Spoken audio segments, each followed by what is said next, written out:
So remastering the Azer, or the Flaming Dwarf, how do we go about doing this?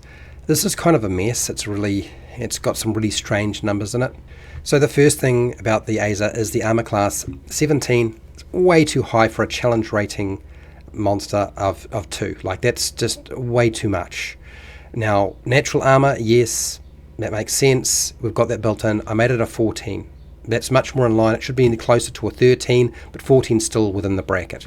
Its hit points, not really enough, so I've increased them. It's now 9d8 plus 18, and so your maximum is 90, and your average is 58.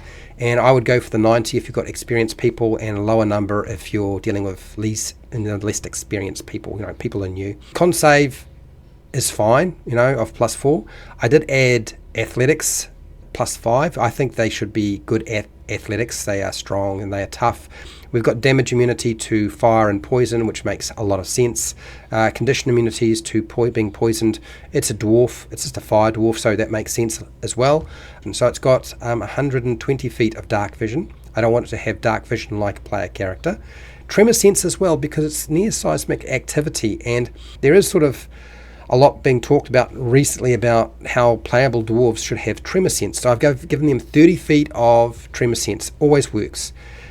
You'll notice that their passive perception is exactly the same. Everything else I didn't change. Its heated body feature is fine the way it is. I don't think it needs to be adjusted. Its heated weapons is also fine. It's built into the stat block, and the attack bonus, didn't need to change that. Illumination also didn't feel like it needed to be adjusted. But when we get to the Warhammer, its attack bonus, I did something with this. It's more its damage rather than its attack. The attack bonus was pretty much fine the way it was. It's a +5, but it wasn't doing enough damage, either with a single-handed blow or with holding it with 2 hands. So I've now added a D8, so it's 2D8 +3, so that's 12 on average if you're using one hand, and you're +3 of fire damage on average when you make an attack with one hand. When you do a two-handed attack and you're not using your shield, then you're going to be doing 2d10 +3, and then you add your +3 to fire damage, and that's going to give you a lot more damage output, more in line with what you should be doing when you're challenge rating 2. Now you could think, okay, I could do multi-attack with this, but with multi-attack it would make it far too powerful, too strong. You do far more damage than you should be doing.